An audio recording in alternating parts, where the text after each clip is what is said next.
to Midnight Radio Horror. Tonight, we bring you the story of Aaron, a man whose ordinary life took a terrifying turn. A story that will follow him from his childhood all the way into the shadows that haunt him now. Sit back, relax, let the rain sounds soothe you, and let the black screen guide your imagination. Here's Aaron. My name is Aaron, and I grew up in a small, almost forgotten town in rural Kentucky called Leachfield. Population barely a few thousand. A town where everyone knows your name, your business, and your past before you even realize it. I was the youngest of 3 kids, and my childhood was simple, sometimes painfully ordinary. But ordinary has a way of hiding the things you never expect, the things that can crawl into your life unnoticed, until one day they're all you can see. My father, Ray, was a quiet man, stern in his own way but kind. He drove trucks for a living, often gone for days, sometimes weeks, hauling goods across the country. He'd come back with stories about roadside diners, storms that made bridges sway, and strangers who smelled of something otherworldly. I loved those stories. They made the world bigger than the small farmhouse we lived in. My mother, Linda, stayed home with us kids. She was the warmth of our house, the smell of fresh bread baking, the hum of a lullaby that never seemed to leave her lips. She worried about everything, especially me. I was restless, always wandering, always poking my nose where it didn't belong. Maybe that's why some of the things that happened to me later hit me so hard. I had always been curious, always looking too far, too deep. Dad had one obsession, his radio. Not a TV, not a computer, not even the truck's CD. An old shortwave radio that sat on a shelf in the garage. He said it kept him company, that the voices from faraway stations made the nights less lonely. I didn't understand it as a kid. It was just a box with a speaker and dials, dusty, humming with static. But to him, it was alive. He died when I was 12. Heart attack. No warning. Just gone. I remember standing at the funeral, my chest tight, staring at his casket, and thinking I could still hear him humming from the garage. Mom cried. My siblings tried to console me. Couldn't breathe. After Dad passed, the house felt empty. I remember walking into the garage one night, the radio sitting there as it always had, but now silent, still lifeless. I didn't touch it. Couldn't. It felt wrong, like it belonged to him and him alone. Life went on. I went to school, graduated, left for college. Life was busy enough to ignore the hollow spaces in my memories. But I always came back home, especially after Mom passed 10 years later. Alone in the house, surrounded by shadows and memories, the radio seemed to call to me. Not with sound, but with a weight in the air, a pull I couldn't explain. The first incident happened on a stormy night. Rain hammered the roof, wind rattled the windows. The electricity flickered and died. I went to the garage to find some candles. That's when I saw it, Dad's old radio. Dusty, static on the surface, just sitting there, waiting. I don't know why I touched it. Curiosity, maybe. Pull, maybe. I wiped the dust away, plugged it in. The hum was immediate. Low, steady, like the heartbeat of the house. I laughed nervously. It's just the storm, I whispered. And then I heard it. My name. Aaron. I froze. My pulse pounded. My breath hitched. Sounded like him. My father. The voice I hadn't heard in years. I stumbled back. Dad. I whispered. Nothing. The static hummed, but no answer. Then it came again, clearer. You shouldn't have turned it back on. The cold hit me then. Not the wind outside. Not the storm. Something inside the house, inside the air, that wrapped around me like icy fingers. I wanted to run, to yell, but my legs wouldn't move. I convinced myself it was my mind. After all, memories of my father were strong. Perhaps I was imagining the voice. But then it said my mother's name. Linda. She'd been gone for 10 years. And the voice, it wasn't angry. It wasn't pleading. It was calm. Familiar. Waiting. I felt it then, a presence. Watching. Patient. Waiting for me to make a move. My heartbeat thundered in my chest. The hum of the radio grew louder. like it had something to say that no one else could hear. For nights after, the radio whispered, sometimes names, sometimes memories, sometimes things I couldn't understand. Things from the past I hadn't remembered. Shadows moved in the corners of the garage. Cold crept into my bones. The house felt alive, and not in a good way. I didn't sleep. I barely ate. Every night, around midnight, the voices returned. Sometimes Dad, sometimes Mom, sometimes both. Sometimes something new, something darker. I knew then that the radio was more than a radio, that something in it, or something connected to it, hadn't left with my parents, that it had been waiting, and now it was reaching for me. And that's how it all began, with a storm, a dusty old radio, and voices that shouldn't exist anymore. Voices that were mine to hear whether I wanted to or not. The first night I realized it wasn't just imagination. The first night I knew something was reaching through the static. Started like any other stormy evening. Rain pattered against the roof, wind rattling the old windows. I had been in the living room, mindlessly scrolling through my phone, trying to distract myself from the unease that had become normal in the house. It was around midnight when I heard it. Not the hum I was used to, but a whisper. My name. Clear. Aaron. I froze. The hair on my arms stood on end. My pulse raced. My body wanted to run, but my curiosity, or maybe my denial, kept me rooted. I whispered back, Dad. Silence. Then the whisper returned, slightly louder this time. Closer. Not from the garage, not from the walls. From everywhere. From nowhere. Aaron. I swallowed hard, feeling a cold trickle down my spine. The room seemed to stretch. Shadows lengthened unnaturally. I reached for the radio, though I knew it was unplugged, powerless. The moment my hand touched it, a low hum surged through the room. Not from electricity, not from sound. Something deeper, vibrations that rattled my bones. And then I heard another voice, softer, almost a sigh. My mother's. Aaron. Couldn't breathe. I stumbled backward, colliding with the couch. My heart felt like it would explode. My mind raced, trying to rationalize it. Old memories, stress, sleep deprivation. But then the voices merged, overlapping, calling, coaxing, whispering fragments of memories. Childhood birthday parties, scraped knees, bedtime stories. Then things I didn't recognize, things I couldn't explain. I wanted to scream. I wanted to flee, but something held me there, gripping me with a cold, invisible hand. I sat on the floor, hugging my knees, listening. Then the air shifted. The room grew colder. Frost formed along the edges of the windows, curling like spiderwebs. My breath fogged in the air, and then I saw movement. Shadows shifting, stretching across the walls. Not my own. Not any shape I recognized. Figures that didn't belong. One shadow separated itself from the rest. Small at first, then taller, humanoid. Slowly, deliberately moving toward me. I scrambled backward, tripping over the coffee table. The hum of the radio intensified. The voices weren't just voices anymore. They were laughter, crying, murmurs, whispers in languages I didn't know, interwoven with fragments of my parents' voices. I got to my feet and ran, through the living room toward the garage door. The shadow followed, gliding across the floor. My legs burned. My lungs ached, but I couldn't stop. I reached the garage. I fumbled with the door handle. It wouldn't budge. Cold air gusted in through the cracks, carrying whispers I could almost understand. Aaron, come with us.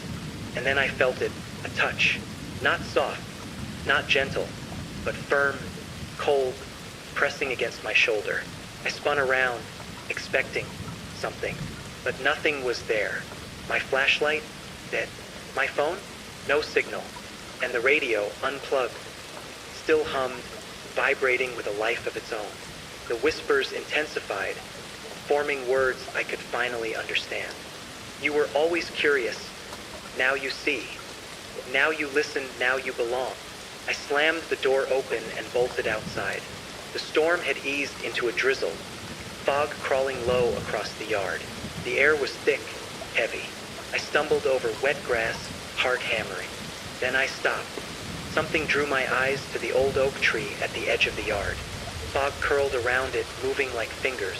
And there, just beyond the mist, I saw them, silhouettes. Not fully human, not fully shadow. Watching, waiting. A whisper floated on the wind. "Aaron, you're ours now." I don't remember how I got back inside. Only that I collapsed on the couch, soaked, shivering uncontrollably. The radio sat in the corner, silent, seemingly harmless. But I knew better. Every night since, the voices returned. Some nights just whispers. Some nights, full conversations. Sometimes laughter. Sometimes screams. Sometimes a lullaby that turns cold and sharp, like broken glass sliding across my skin. And every night, I see shadows. Not always in the same place. Not always the same shape. But always watching. Waiting. Patient. I've tried to explain it. To rationalize it. Tell myself it's grief. Sleep deprivation. Stress. But it's not. The radio isn't just a radio. The voices aren't just memories. And I know now. The past doesn't stay buried. It reaches. It waits. Calls. And tonight, I know it will call again. After that first terrifying night, I couldn't ignore what was happening. I couldn't pretend it was just my imagination. I knew that radio, my father's old shortwave, had a presence, a will, something that wanted to reach me. I didn't know why. I didn't know how. But I knew I had to understand it, even if it scared me more than anything else I'd ever faced. The next morning, I started with research. I dug through Dad's old notebooks, the ones he kept in the garage beside the radio. Handwritten notes about frequencies, call signs, distant stations, and strange occurrences he never told anyone. Some of the pages were illegible, smeared with what looked like water stains or maybe sweat. He'd circled certain frequencies in red ink, always noting the same thing: unstable, dangerous. I wasn't sure what he meant. Dangerous how? To whom? But I felt it already. Whatever my father had encountered, I was stepping into it now. That night, I turned the radio on again. I carefully tuned it to the frequency Dad had circled in one of the notebooks. Static filled the room, but beneath it, I could hear faint whispers, names, places, fragments of conversations I didn't recognize. Then it spoke, clearer than ever. My father's voice. "Aaron, you found it." I froze. The hairs on my arms and neck stood on end. "Dad, what is this?" I whispered. The static swelled. And then my mother's voice joined him. Soft, almost mournful. "You shouldn't be here." The voices weren't just memories anymore. They had intent. They weren't comforting or nostalgic. They were warning me, guiding me, or maybe testing me. I decided I needed to record everything. I set up an old tape recorder on the garage shelf right beside the radio. If this was real, if what I was hearing wasn't my mind breaking, I needed proof. I needed to understand. Hours passed. The storm outside returned, wind howling against the house. The radio hummed steadily, then whispers, first indistinct, then clear. "Aaron, come closer. See the truth." I leaned in. The static thickened, almost choking me with sound. And then, in a split second, I saw it. A figure barely visible standing behind the radio. It wasn't fully human, but it wasn't fully shadow either. Seemed waiting, patient, watching. I stumbled backward.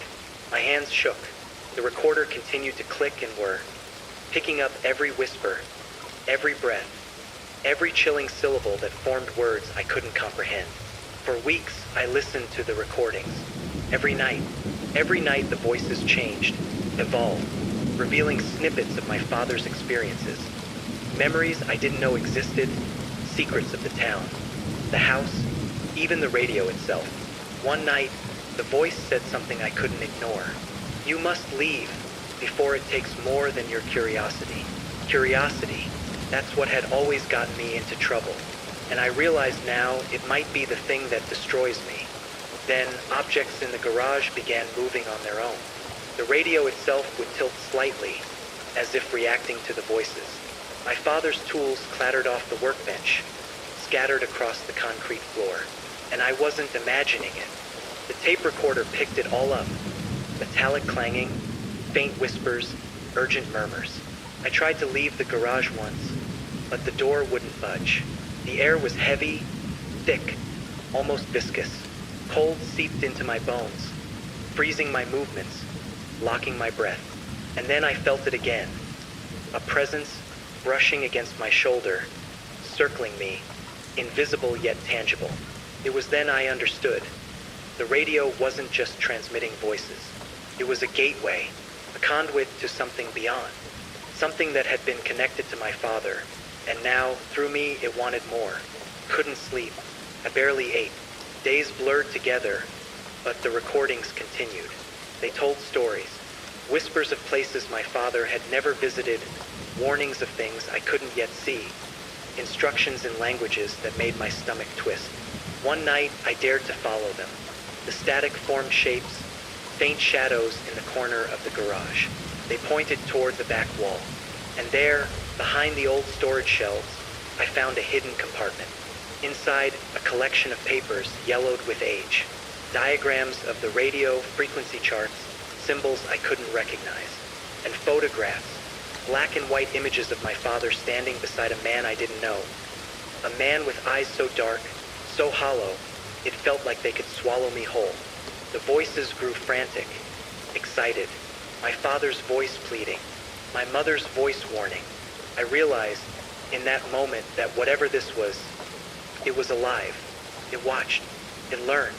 It had been watching my father long before me, guiding him, testing him, maybe even controlling him. I left the garage that night with a pounding heart. I couldn't tell anyone. The town would call me crazy, but I knew the truth. I had touched something old, something patient, something hungry, and the radio, it hummed softly in the dark, waiting. After discovering the hidden compartment in the garage, I couldn't sleep. Every night, the radio hummed, the whispers creeping into my dreams, lingering in the shadows of my room. I started keeping a notebook, trying to write down every word, every sound, every fleeting shadow I caught out of the corner of my eye. The first time it touched me directly, I knew this wasn't just some trick of the mind. I was in the garage, sitting on the concrete floor, flashlight shaking in my hand, tape recorder beside me. The static grew louder than usual, almost drowning out my own breathing. And then I felt it, a hand. Not cold, exactly, but heavy, icy, like metal pressing against my skin. I spun around. Nothing. My flashlight flickered. The air smelled of something metallic, like blood, but faint, old, decaying. The radio clicked on by itself. A low, deliberate hum filled the garage.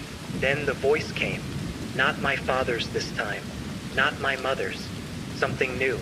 Something older than the house, older than the town. A voice that rasped like dry leaves scraping concrete. Aaron, you are here, finally. The hairs on my neck bristled. My knees buckled. I realized I wasn't just hearing it. I was feeling it. Every nerve in my body screamed, warning me to flee. But I couldn't. My curiosity, my obsession had me pinned. The tape recorder picked up words I could barely understand. The static formed shapes, almost like letters, twisting in the air around me. I reached out, trying to touch them. The second my fingers brushed the air, the temperature dropped sharply.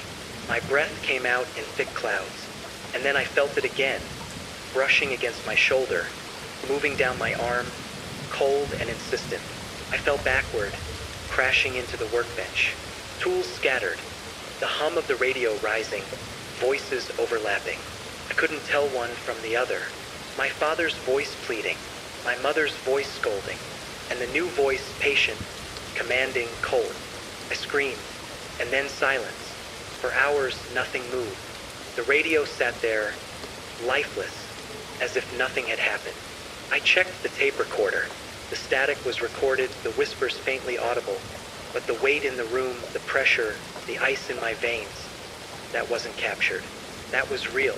The next morning, I noticed something else. Marks. Small scratches along my forearm. Not deep, but enough to draw blood. I hadn't been touched by anything tangible.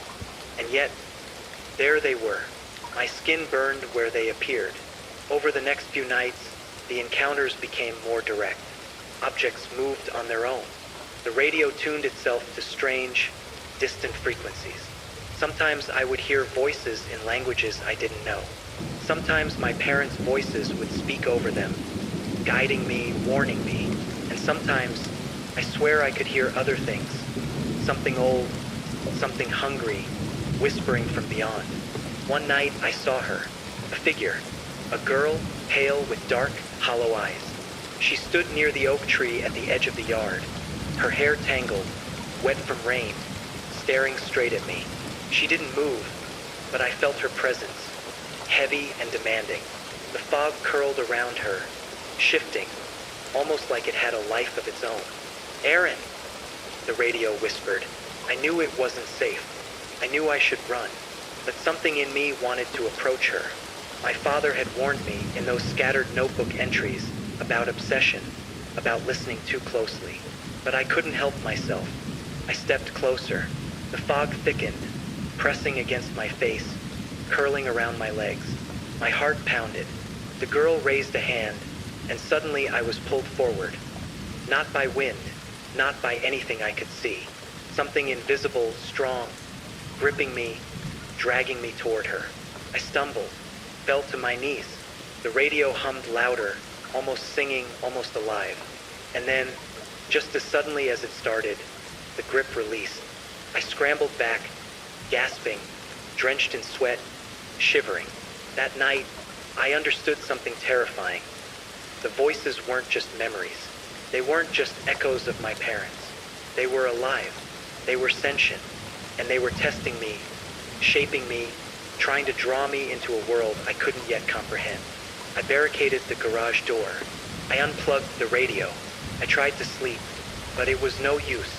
Shadows moved in my room. Whispers came through my closed windows. The air carried that metallic, decaying smell. And the girl, I saw her at the edge of my vision, always just out of reach. I started losing track of time. Days blurred into nights. Sleep became impossible. I was trapped in a waking nightmare, and the radio never stopped. I knew I had to confront it. I knew I couldn't keep hiding, but I had no idea what I was dealing with. No idea how powerful it was, and no idea if I would survive the night. After that night, after the girl appeared at the edge of the yard and the radio hummed with its strange life, I realized I couldn't ignore it anymore. Whatever was in that radio, whatever had been tied to my father, it wasn't just content with whispers or shadows. It wanted attention. It wanted control. I started keeping a journal, writing every event, every word, every sound, every movement. Because if I went insane, I needed evidence. Proof that this wasn't just grief or stress or isolation talking. It began subtly. I'd hear footsteps in the living room when I was alone. Not the creak of the floorboards, but deliberate steps, pacing, circling me. The radio, unplugged, would suddenly click on. Static, low at first, then forming words I could almost understand. "Aaron, you shouldn't be here." I would look around, heart hammering, but there would be nothing. Only the fog creeping along the corners of the room. The shadows stretching longer than any light source should allow. Then came the knocks. First, I thought someone had broken in. 3 short raps on the window, 3 on the garage door. But the doors were locked. No one was outside. The rain had stopped. The night was silent, except for the insistent tapping. I got close to the radio, and that's when I felt it again. A touch, soft but firm, on my arm. Cold. I spun around, but nothing was there. And then I heard her laugh. Lydia. Soft. Musical. Innocent at first. But underneath it, a rasp. A hunger. I tried leaving the garage, but the door wouldn't budge. The shadows moved differently now. Following me, converging, almost forming shapes. Faces.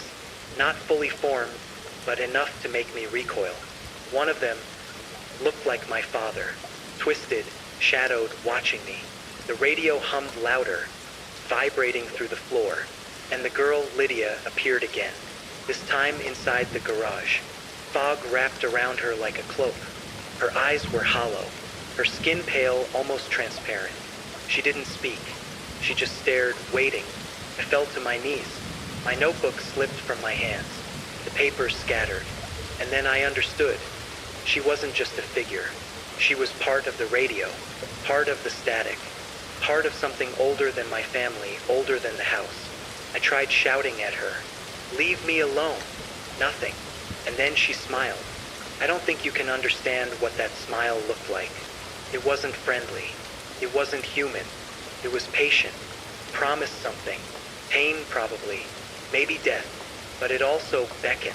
From that night on, I couldn't sleep in my own bed. Not without the radio playing. Not without the static, the whispers, the lullaby. I started hearing voices everywhere. The fridge hummed. The television emitted static even when unplugged. The air conditioner whispered my name. And Lydia, always Lydia. Waiting, watching, learning. I became obsessed. Obsession replaced fear. I needed to understand her. I needed to know why she was here, why she had chosen me. And the radio, the cursed, humming, alive radio, became my only guide. One night, I traced the frequencies again, searching for her, listening to her. And this time, I understood her language, not words exactly, but feelings, images, memories, whispers of events I hadn't lived, places I hadn't been. But they felt real and horrifying. She showed me things. A man disappearing into a cornfield, screaming, never found. Children laughing in a pond, their eyes hollow. A farmhouse collapsing, its inhabitants trapped inside. And all of it tied to that radio, tied to whoever she was, tied to the shadows that crept behind me even in daylight. The physical manifestations increased. My bedroom walls would sweat, doors slammed, windows rattled violently even without wind. Objects flew. I once woke up to my chair being thrown across the room. No explanation, no one around, but her presence was undeniable. I began to lose myself. Hours blurred into days, days into nights. The radio never stopped. Lydia never left. And I knew deep down she never would. I reached a breaking point. I decided to confront her. I grabbed the radio and carried it outside during a storm. Rain poured, wind howled, lightning flashing across the sky. I held it up and screamed, "Enough! I'm done listening. I'm done." And for a second, silence. Then the hum returned, louder than ever, and I felt her standing behind me, hands on my shoulders. I didn't turn, couldn't. I wanted to die, but I didn't. "Aaron," she whispered, "you can't leave. Not yet." The radio slipped from my hands. It hit the ground. Static exploded into the storm. And then she vanished. For a few hours it was quiet, almost peaceful. But I knew it was temporary. I had looked into the darkness and touched it. And it had touched me back. And now, it's just a matter of time before she returns. The silence didn't last. It never does. 2 nights after the storm, I woke up to find the radio back on my desk, plugged in, turned on. I never brought it back inside. At first, I thought maybe I had done it myself, sleepwalking maybe, but the cord, it was melted, like it had been burned through and fused to the wall outlet. And yet, the static buzzed on, loud and alive. I sat there, staring at it in the dark, every hair on my body standing on end. The clock read 3:13 a.m., the same time my father used to wake up screaming. That number, 313, it kept showing up. On receipts, on my phone battery, once even carved into the frost on my truck windshield. And then that night, Lydia spoke again, but not from the radio, from behind me. "You shouldn't have left me in the storm." I froze. My throat went dry. I turned around, and she was there. Not fog this time, not some faint outline, full, almost human. Her hair was wet, sticking to her face. Her dress was tattered, soaked through. Her eyes were pure white. No pupils, no emotion, just an emptiness that felt older than time. "You can hear me now," she said. "You opened the door." I wanted to scream, to run, to do anything, but I couldn't move.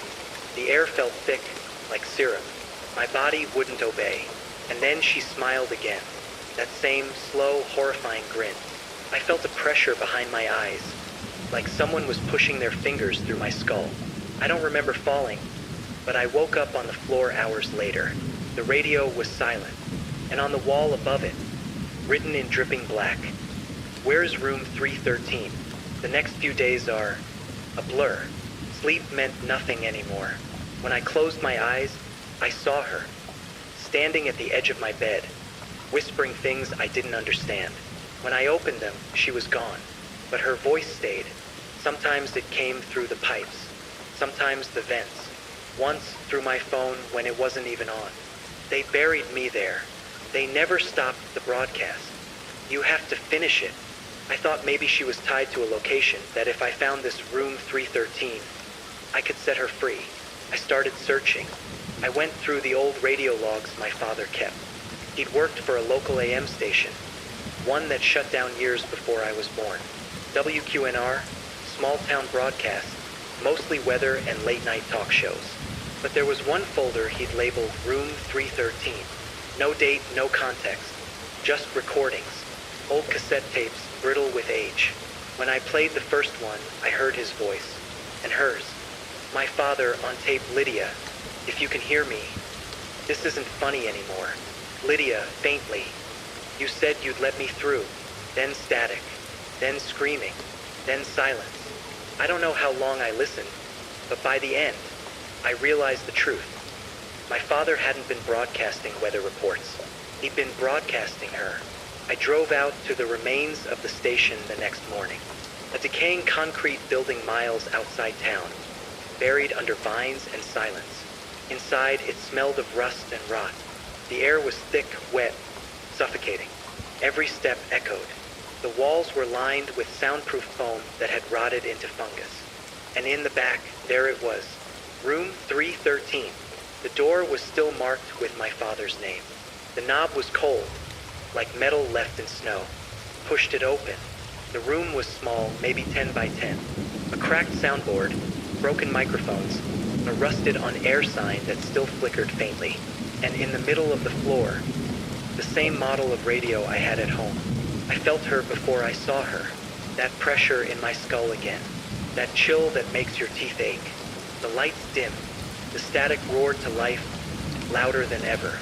And then she was there, standing beside the old soundboard, her face barely illuminated by the flickering on-air light. "You came back," she said. He didn't finish the broadcast. I could barely breathe. My father had warned me. He'd always said the radio could talk back if you tuned too deep into the dark. And now I knew what he meant. I stepped closer. "What do you want from me?" She tilted her head, almost childlike.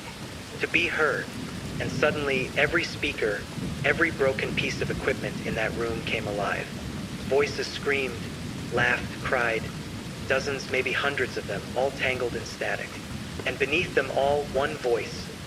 My father's, whispered my name. "Aaron, don't let her out." The door slammed shut. The lights went out. The air went cold enough to hurt. I stumbled back, reaching for the knob, but it wouldn't move. The static built until it was all I could hear. My vision blurred. My nose started bleeding.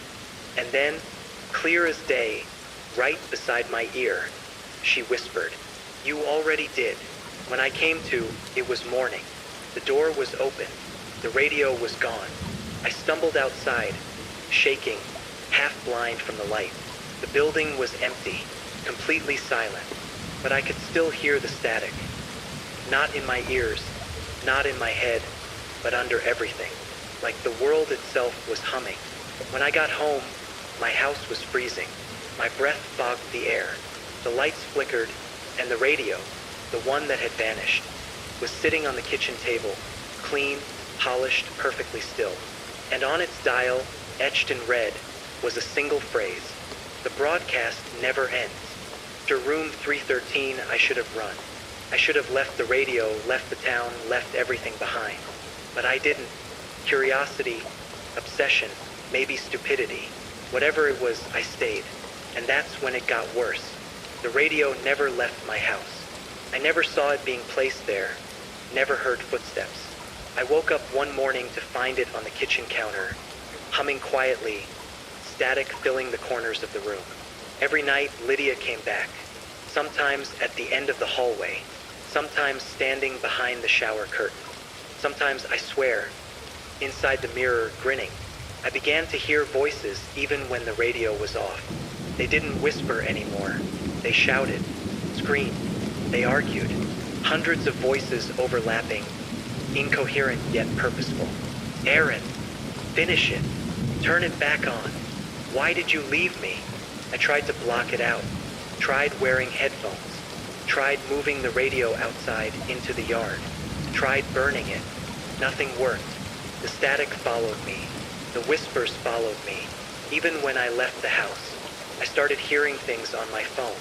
Messages I didn't send. Calls from numbers I didn't know. Voicemail boxes filled with static and laughter. Sometimes the recordings were of me sleeping. Sometimes of me talking. But not my words. Their words.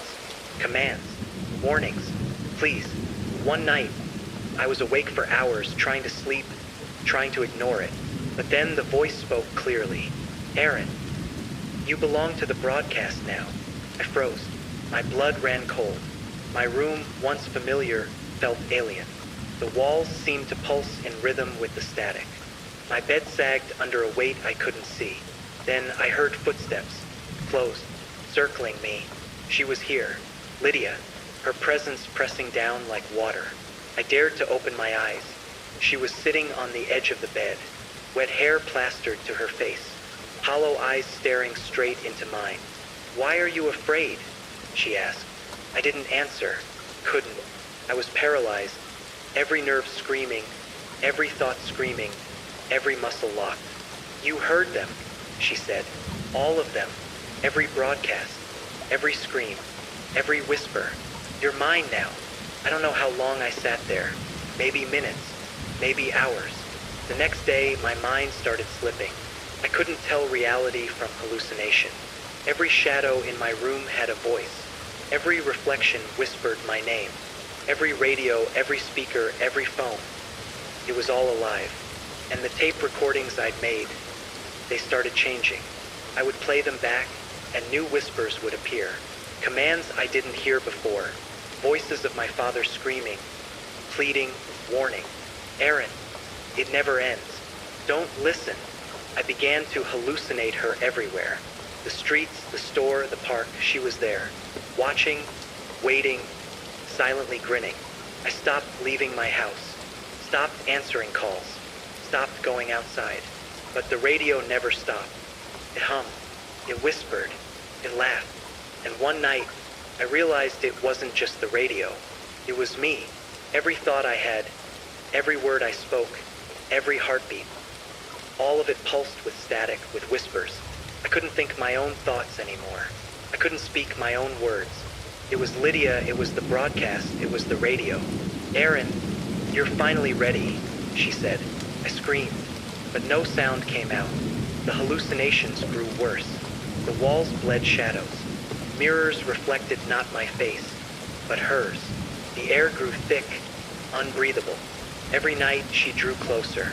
Every day my sanity slipped further. I tried to destroy the radio again.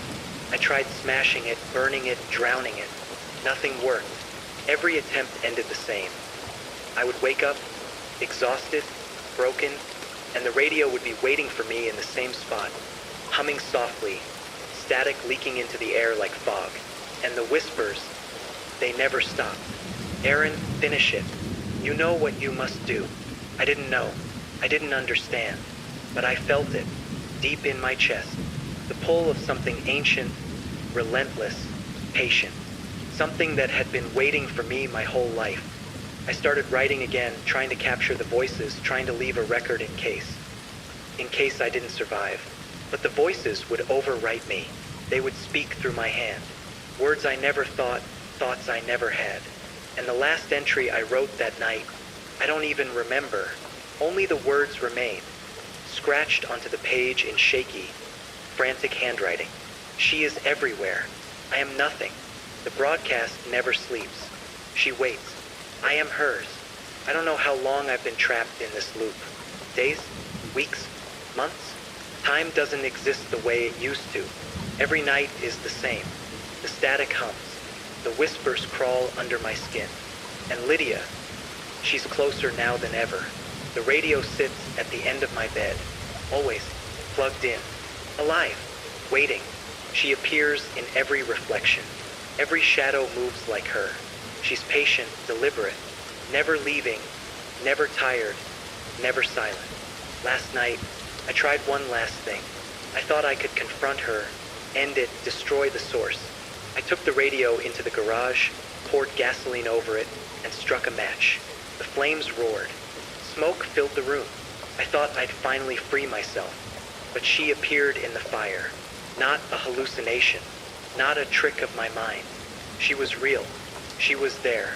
"You can't destroy me," she whispered, her voice rising over the crackle of the flames. "You belong to the broadcast now."